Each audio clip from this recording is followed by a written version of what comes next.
24절에서 30절까지의 말씀인데요. 한 구절씩 교독하겠습니다. 신약 성경의 65페이지에 있습니다.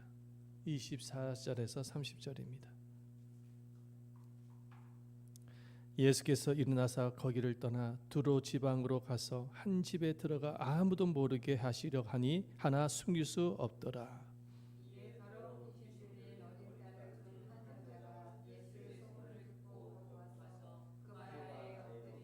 그 여자는 헬라니여 스로보니게 족속이라 자기 딸에게서 귀신 쫓아내 주기를 간구하거늘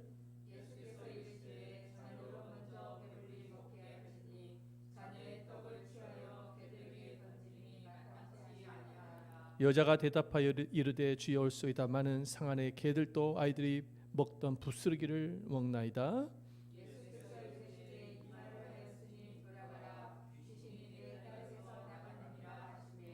여자가 집에 들어가 본즉 아이가 침상에 누웠고 귀신이 나갔더라. 할렐루야. 주님의 은혜가 여러분들 모두에게 충만하게 임하시기를 축원드립니다. 아멘.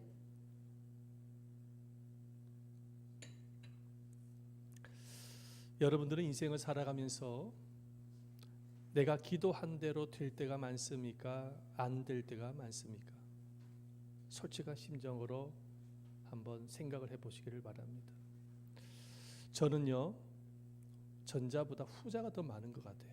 자, 기도를 했는데 물론 응답도 많았지만은 후자, 기도 응답이 없을 때가 더 많았던 것 같습니다. 어떤 집사님의 간증을 들은 기억이 나는데 늘 기도를 할 때에 하나님 제 병원 안 가게 해주세요. 건강하게 해주세요. 늘 기도했습니다. 그런데 45세 때에 위암 판정을 받았어요. 그래서 하나님 이게 어찌 된 일입니까? 내가 교회를 열심히 다니고 신앙생활하고 열심히 내가 헌신하고 했는데 이게 웬일입니까? 어떻게 이럴 수가 있습니까? 하나님 저에게 어떻게 이럴 수가 있습니까? 자, 그런데 이 집사님이 나중에는 그 항암 치료를 받고 암투병을 하는 과정 속에 예전보다 더 신앙이 좋아졌다라는 간증을 제가 기억이 납니다. 여러분 신앙생활을 하면서 내가 기도한 대로 안 되고 내 마음대로 안 될 때가 있죠. 그죠? 그럴 때 나도 모르게 막 나도 인간적으로 막 원망이 나오고 불평이 나오는 것입니다. 하지만 우리가 이 성경을 통해서 발견할 수 있는 것은 깨닫게 되어진 그때가 바로 믿음이 드러나는 때라는 것입니다. 내 안에 믿음이 그때에 드러난다라는 거예요. 자, 오늘 이 본문에 등장하는 이 한 사람 수로보니게 한 여인을 통해서 우리가 이 사실을 발견할 수가 있는데요. 이 여인이 어떤 여인인지는 알 수가 없어요. 이름이 안 적혀 있어요. 성경에는 무명의 한 여인입니다. 그런데 분명한 사실이 뭐냐면은 그때 당시 유대 사회에 사람 취급도 제대로 받지 못한 여인이었다라는 것입니다. 그때 당시에는 여인으로 태어나게 되면은 사람 취급도 하지 않았어요. 그래서 오병이의 기적을 보면 알 수가 있는데 성경에 보니까는 오병이의 기적 5,000명이 되는 사람들 숫자를 세는데 남성들만 셌어요. 그죠? 남성들만. 여성은 뺐습니다. 그 왜 그러냐면 유대 사회의 풍습입니다. 이게 그만큼 여자를 홀대하는 이런 풍습을 갖고 있었어요. 여인으로 태어나는 것은 그래서 큰 고통이었습니다. 사람 취급을 받지 못했으니. 그런데 이 여인에게 있어서 여인으로 태어난 고통보다 더 큰 고통이 있었습니다. 어떤 고통이냐? 사랑하는 딸이 귀신 들렸습니다. 귀신 들렸어요. 자기가 여인으로 태어나서 사람 취급받지 못한 것은 감당할 수가 있어. 그런데 사랑하는 딸의 귀신이 들렸다는 것입니다. 너무나도 힘든 거예요. 자, 지금은 뭡니까? 뭐 간질이나 이런 병에 걸리게 되어지면 발작을 한다든지 이런 병에 걸리게 되어지면은 처음에는 불쌍하게 여기다가도 사람들은 어떤 생각을 대체적으로 하게 되어지냐면 저 사람이 무슨 살아가면서 죄를 지었길래 저렇게 이상한 질병을 앓게 되어서 저렇게 고통스럽게 세월을 보낼까? 대부분의 사람들은 그런 생각을 해요. 그러면서 판단합니다. 근데 그때 당시도 마찬가지였어요. 이 귀신이 들렸다는 것은 저주를 받았다라는 생각을 갖고 있었어요. 그러니까 이 여인에게 있어서는 자기가 여인으로 태어나서 사람 취급받지 못한 것도 고통이지만은 자기 딸이 저주받은 사람으로 취급을 받는 것에 대해서는 너무 감당할 수 없는 고통이었습니다. 자, 그런데 이 밑바닥 인생을 살고 있었던 이 여인에게 기쁜 소식이 전해집니다. 예수님이 자기 고향 두로와 시돈 땅에 왔다라는 소문을 듣게 되어지는데, 그 예수님이 그 수많은 병든 자를 치료하신다라는 소문을 접하게 되어지는 거예요. 이 소식을 접하고 난 이후에 이 여인이 가만히 있겠습니까? 담숨에 예수님께로 가지 않겠습니까? 그렇죠. 그리고 예수님께로 가서 무릎을 꿇고 경배를 드립니다. 그리고 간절하게 소원을 이야기합니다. 그 소원이 뭐겠어요? 하나밖에 없는 내 딸, 귀신 들린 내 딸 주여 고쳐주십시오. 자, 그런데 이 여인의 기대와 소망을 저버리는 대답을 듣게 됩니다. 예수님이 뭐라고 말씀하십니까? 자, 마가복음 7장 27절 말씀을 함께 보겠습니다. 시작. 예수께서 이르시되 자녀로 먼저 배불리 먹게 할지니 자녀의 떡을 취하여 개들에게 던짐이 마땅치 아니하니라. 예수님의 답변이 뭐냐? 나는 너와 상관이 없다. 난 너의 기도를 안 들어줄 거야. 네가 그렇게 하지만, 네가 그렇게 소원을 기도하지만은 너의 뜻대로 되지 않을 거야. 그 답변을 하시는 거예요, 예수님께서. 여러분, 이 답변을 들었을 때에 얼마나 낙심하고 실망이 컸겠습니까? 자기가 그렇게 예수님을 메시아로 생각을 했고 예수님을 사랑했고 섬겨왔던 여인인데 예수님께로부터 들은 답변이 아니, 난 너의 기도를 안 들어줄 거야. 네 마음대로 안 될 거야. 그런 말을 만약에 듣게 되었을 때 얼마나 충격을 받았겠습니까? 자, 그런데 이 여인은 보십시오. 낙심하지 않아요. 실망하지 않아요. 자, 그런 환경 속에서 이 여인의 상황을 보니까 믿음이 그때 드러나는 것을 보게 되십니다. 그때의 믿음이 드러나요. 자, 기도 응답을 못 받았어. 아마도 예수님께서 이 여인에게 테스트하기 위해서, 시험하기 위해서 아마도 하셨던 것 같아요. 그죠? 사랑이 많으신 예수님이 안 고쳐주시겠습니까? 그런데 예수님이 원하시는 것은 더 고차원적인 계획을 갖고 계셨던 거예요. 항상 보면 예수님은 우리 인간의 생각보다 고차원적인 생각을 갖고 계십니다. 테스트하시는 것이죠. 아니, 난 너의 기도를 안 들어줄 거야. 네 마음대로 안 될 거야. 너의 뜻대로 안 될 거야. 그 말을 들었을 때 얼마나 실망이 컸겠어요. 자, 그런데 그때 이 수로보니게 여인의 마음의 믿음이 그때 드러납니다. 웬만한 사람들 같으면 안 들어주신다고요? 내 뜻대로 안 해주신다고요? 그러면은 어떻게 합니까? 예수님을 폐기 처분시켜버리고 그냥 나 예수님 안 믿을 거예요. 필요 없어요. 이렇게 해서 나가버릴 수도 있을 거예요. 그런데 이 여인은 그렇지 않아요. 어떻습니까? 마태복음 15장 27절 말씀을 보면은 여자가 이르되 대답하여 이르시되 주여 올소이다마는 개들도 제 주인의 상에서 떨어지는 부스러기를 먹나이다. 도망가지 않아요. 예수님께 실망을 느껴서 떠나지 않습니다. 끝까지 예수님께 달라붙죠. 그죠? 그러면서 뭐라고 이야기합니까? 그래요. 저도 개입니다. 개. 예?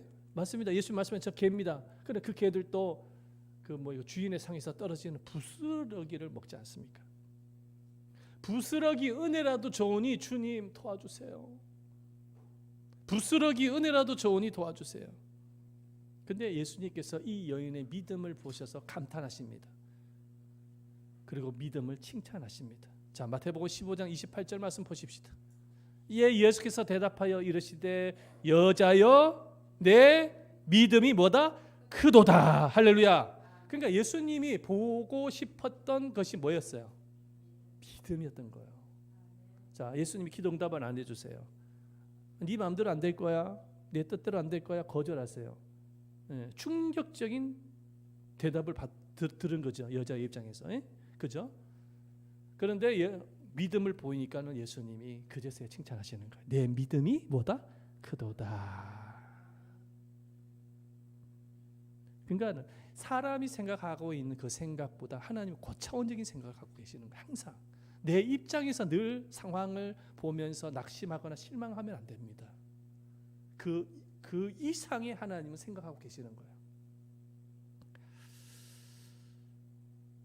여러분, 이 말씀을 통해서 우리가 알 수 있는 사실이 무엇입니까? 우리가 신앙생활을 하다 보면은 물론 기도 응답도 있고 은혜를 받는 경우도 있지만 반대로 기도 응답이 없고 내 뜻대로 안 풀리는 경우 또한 있다라는 것이죠.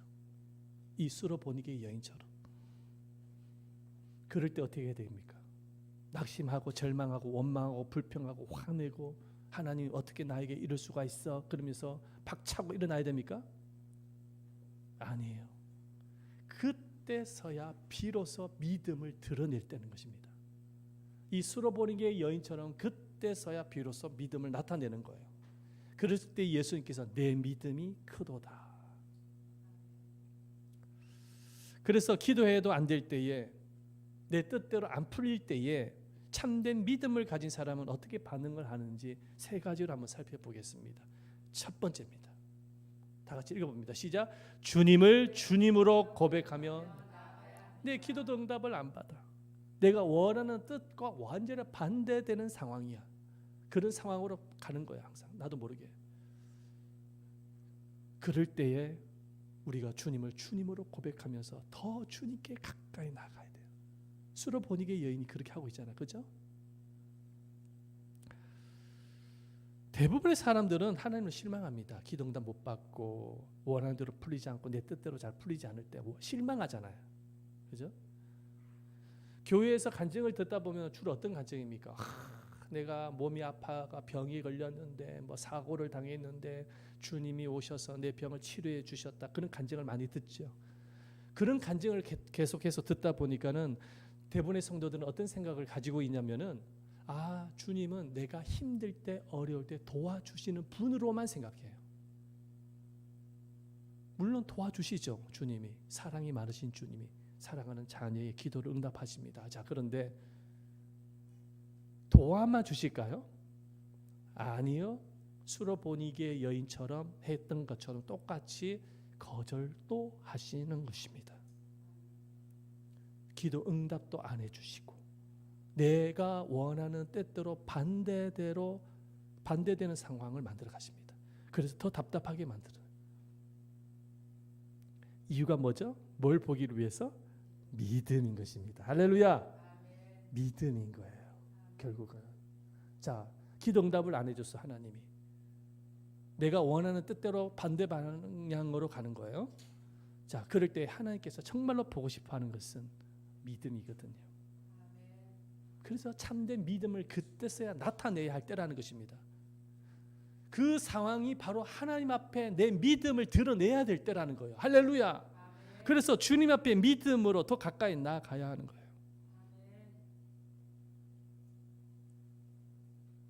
내가 어떠한 형편과 상황에 처해도 내 기대와는 완전히 딴판의 어떤 힘든 어려운 문제를 만났을 때도 그래도 주님은 나의 주님이십니다. 내 인생을 다스리고 통치하시는 나의 진정한 주인이십니다. 이 상황을 만드신 분도 주님께서 허락하셔서 만드신 것입니다.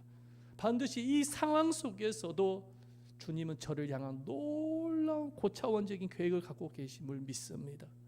그래서 그 믿음을 가지고 주님 앞에 더 가까이 막 나가야 돼요. 근데 대부분의 사람들은 그렇게 못해요. 여기서 끝나는 거예요. 내가 이렇게 열심히 신앙생활 했는데 내가 철야 기도하고 내가 금식 기도하고 내가 그렇게 기도를 많이 했는데 내가 교회 가서 이렇게 열심히 헌신했는데 주님이 어떻게 나한테 이럴 수가 있어? 주님이 나에게 왜 이럴 수가 있어? 주님이 나를 정말로 사랑하시는 거 맞아? 내가 혹시 지금까지 신앙생활을 착각하면서 신앙생활을 한 거 아니야? 많은 사람들이 거기에서 무너집니다. 아이고 뭐 교회고 나발이고 다 필요 없어. 헌신이고 뭐고 다 필요 없어. 주님이고 다 필요 없어. 나대로 살아갈 거야. 교회를 떠나버려. 주의 곁을 떠나버립니다. 그런 사람 있습니까 없습니까?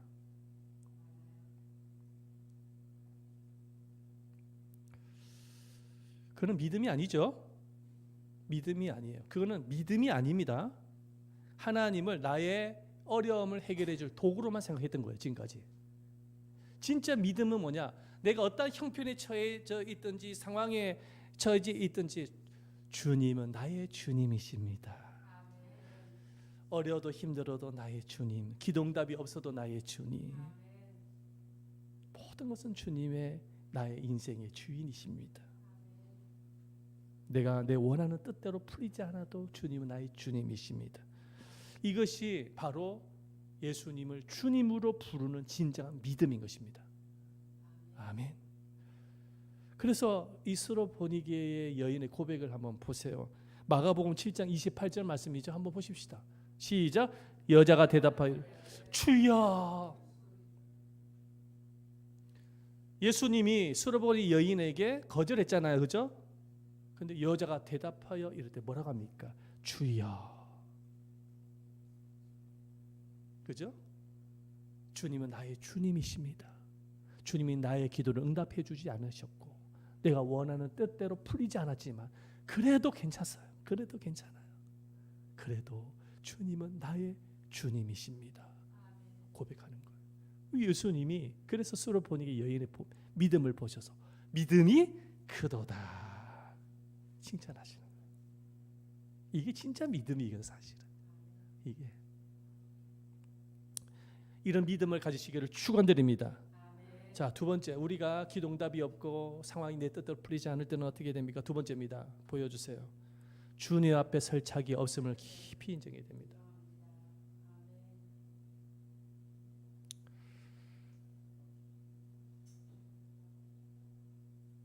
자, 예수님께서 스로보니 여인을 향해서 뭐라고 해요? 너는 개다. 오, 개래요, 개.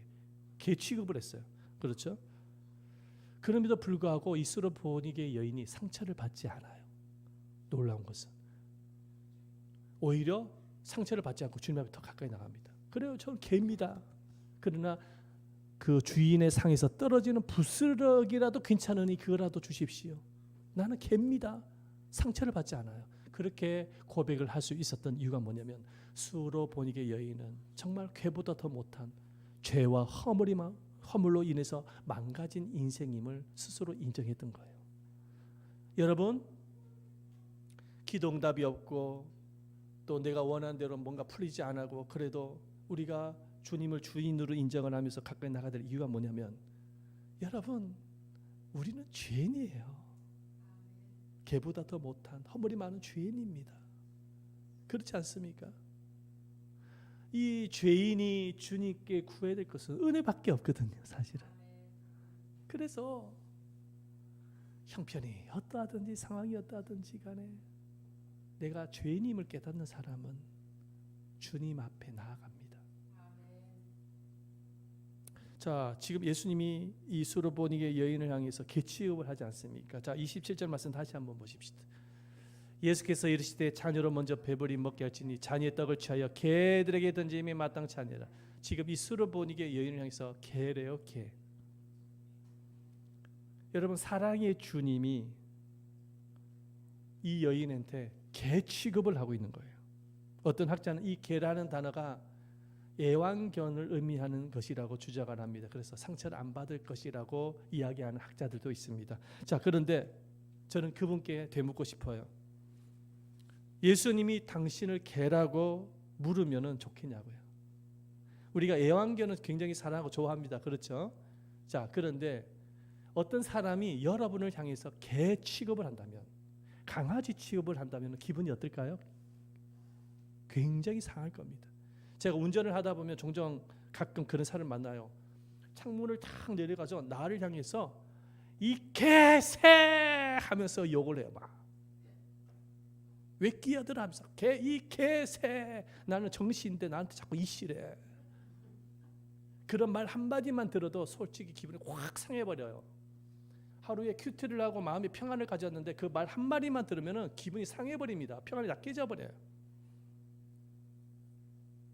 지나가는 사람에게 그 말 한마디만 들어도 기분이 상한데, 여러분 이 여인을 보세요.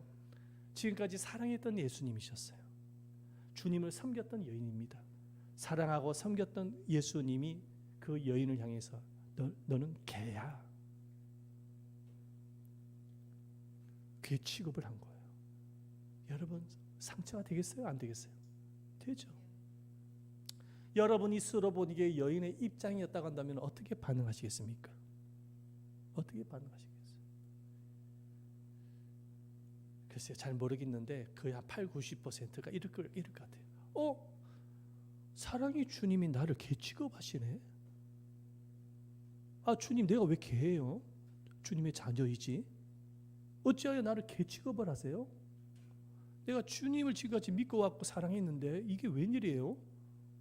어떻게 이렇게 말을 할 수가 있어요? 이렇게 따집니다. 그죠? 이렇게 따지면서 나 이제는 예수님 안 믿을 거예요. 이렇게 나올 거예요. 그죠? 그럴 가능성이 많습니다.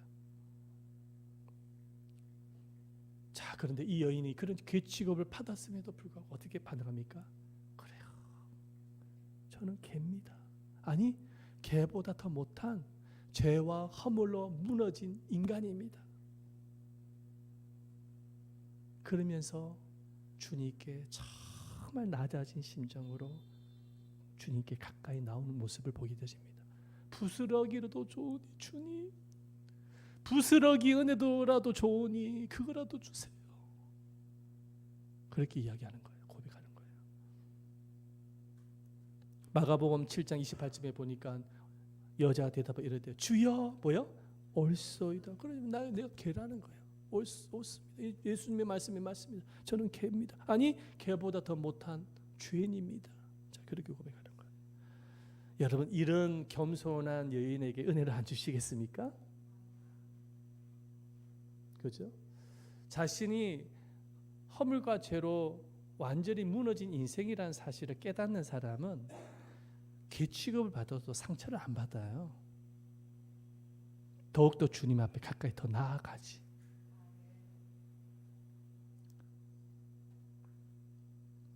그래서 참된 믿음을 가진 사람은 어떠한 형편과 상황 속에 있든지 겸손합니다. 그래요, 저는 허물과 많은 죄인입니다. 마땅히 이러한 어려움을 겪는 것은 당연한 겁니다. 저는 개보다 못한 인생입니다. 그러나 주님은 나의 주인이 되십니다. 저는 주님 앞에 더 가까이 나아가려 합니다. 주님, 부스러기 은혜라도 좋으니 주세요.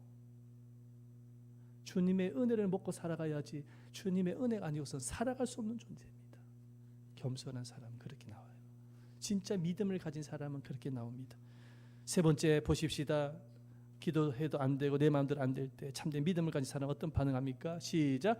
주께서 주시는 은혜만을 간구합니다. 은혜를 계속 구합니다. 팀 켈러 십자가 책을 한번 보여주세요. 왕의 십자가라는 책이 있습니다. 그런데 이 책 안의 내용을 보면 사람들이 예수님을 구주로 영접하지 않는 이유를 뭐라고 이야기하면 교만 때문이다라고 설명하고 있습니다. 교만 때문에 예수님을 영접하지 않는다는 거예요. 그분은 이렇게 이야기합니다. 사람들이 예수님을 구주로 삼지 못하는 이유는 두 가지. 하나는 너무 교만해서다. 우월감에 사로잡혀서 예수님의 직언을 받아들이지 않는다. 다른 이유는 열등감이다. 자의식에 사로잡혀 나 같은 죄인을 하나님이 사랑하실 리가 없어라고 말한다. 그런 태도는 예수님이 죄안을 받아들일 수 없다. 이게 무슨 말이냐면 예수님을 주로 인정하지 못하는 결정적인 이유가 뭐냐면 교만 때문이라는 거예요. 교만한 사람의 특징이 무엇이냐? 자기가 하나님이 되는 거예요. 다시 말해서 자기가 주인이 되어서 사는 사람입니다. 이게 교만한 사람이에요. 그래서 하나님의 뜻이 아니라 내 뜻대로 내 뜻이 가장 옳다고 믿는 사람입니다. 하나님의 뜻보다 내 뜻이 가장 옳다고 믿어요. 그래서 교만한 사람은 교회를 다녀도 하나님 나를 위해서 일해 보세요. 하나님이 나를 위해서 일을 하시면 내가 하나님을 나의 주인으로 인정할게요. 이런 개념을 갖고 있어요. 교회를 다녀도 하나님 나를 위해서 일을 해보세요. 내 뜻대로 일을 해주세요. 이제 그런 생각을 갖고 있어요. 그런데 하나님이 나를 위해서 일을 하지 아니하시면, 내 뜻대로 해결해 주시지 아니하시면 이런 사람 어떤 현상이 일어날까요? 하나님을 원망하고 불평하다가 떠납니다. 하나님이 내가 원하는 대로 안 들어주시네? 나 그렇다면 하나님은 나의 주인으로 인정하지 않을 거예요. 나 교회 나갈 필요가 없어요. 내 마음대로 살아갈 겁니다. 떠나버립니다. 이게 교만한 사람입니다.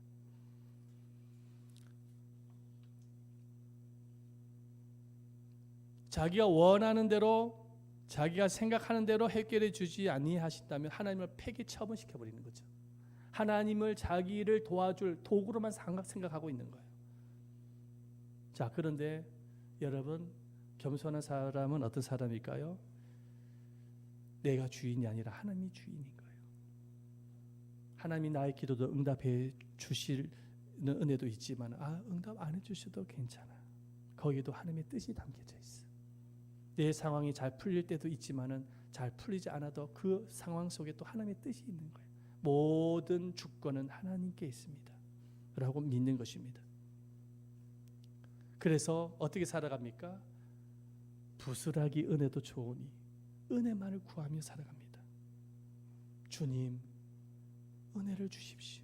은혜 없이는 살아갈 수가 없습니다. 날마다 은혜를 구합니다. 마가복음 7장 28절 말씀에 보니까는 여자가 대답하여 이르되 주여 올소이다마는 상 아래 개들도 아이들이 먹던 부스러기를 먹나이다. 예수님께 부스러기를 달라는 거예요. 여러분, 부스러기 해봐야 얼마나 되겠어요? 그렇죠? 가루 아닙니까? 가루, 빵 가루. 빵을 먹다가 보면은 가루가 떨어지잖아요. 그죠? 얼마나 되겠어요? 양이 얼마 되지도 않아요. 근데 이 수로보니게 여인은 그 빵 가루 얼마 되지 않는 그 가루라도 좋으니 그런 부스러기 은혜라도 달라는 거예요. 그런데 예수님께서 어떻게 합니까? 부스러기 은혜를 주십니까? 아니요. 더 큰 은혜를 주세요. 어떤 은혜? 하나님께서 이 수로보니게 여인의 영혼을 구원하십니다. 구원의 은혜. 그 딸의 영혼을 구원하십니다. 할렐루야. 그리고 귀신 들린 그 딸을 치료해 주십니다. 할렐루야.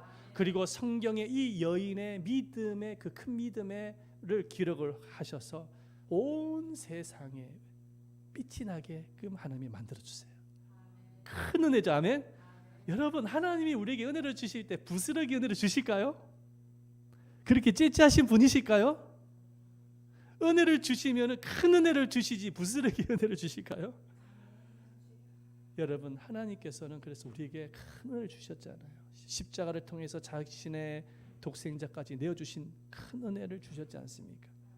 이 엄청난 은혜를 입고도 내 요구대로 하나님이 들어주시지 않으셨을 때에 여러분, 낙심하면 될까요? 낙심하면 안 돼요.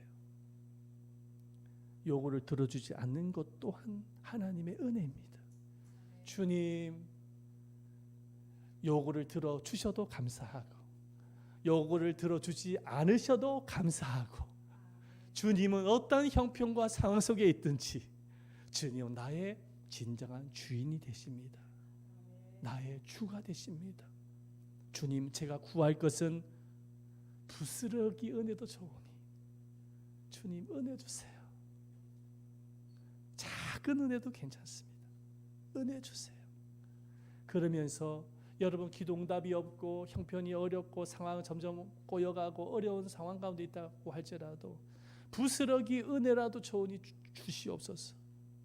그런 믿음을 가지고 더욱더 주님께 가까이 나아갈 수 있는 큰 믿음의 사람이 되시기를 축원드립니다. 그러면 수로보니게 여인에게 내 믿음이 크도다 라는 그 말씀을 여러분들도 듣게 되어질 줄을 믿습니다. 여러분, 주님께서 우리들에게 바라는 것은 믿음입니다. 믿음대로 역사가 일어납니다. 여러분은 몸이 아프신 분들 계시죠? 믿음으로 구하세요. 부스러기 은혜를 구하세요.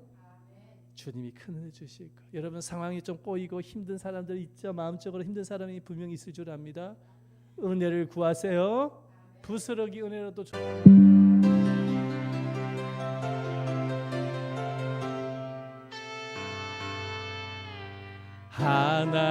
하나님이시여, 하나님이시여, 주는 나의 하나님이시로다.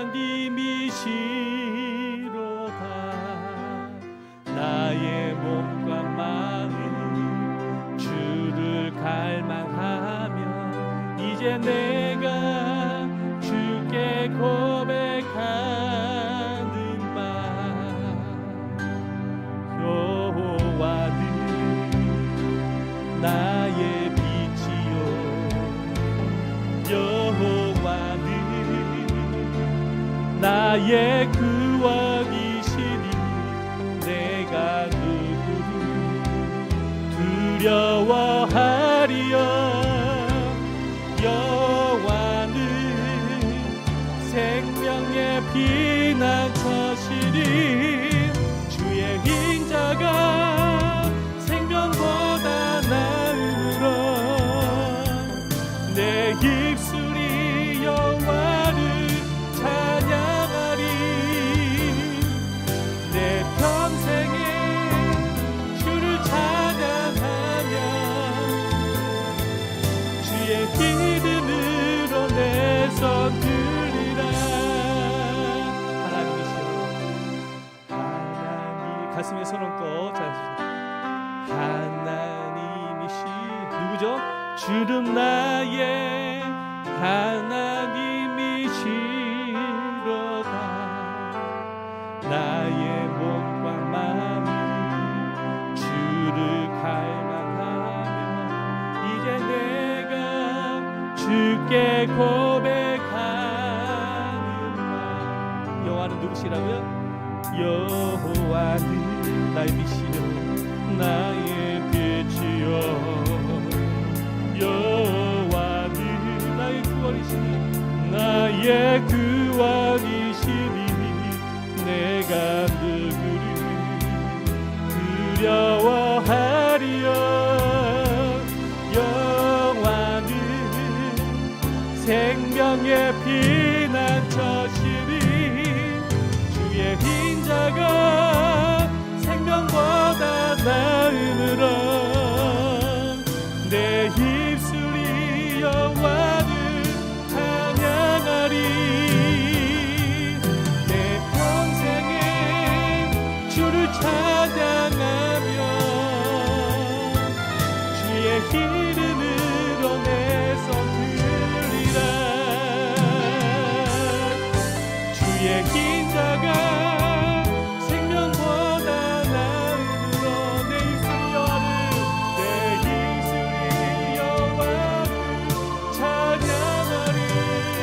내 평생에 주를 찬양하며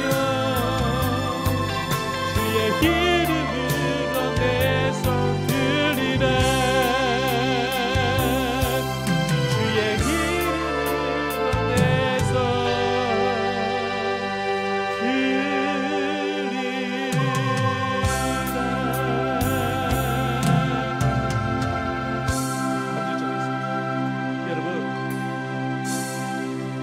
괴롭고 힘들고 기도 응답이 없고 상황이 꼬일 때도 주님은 나의 주님이 되십니다.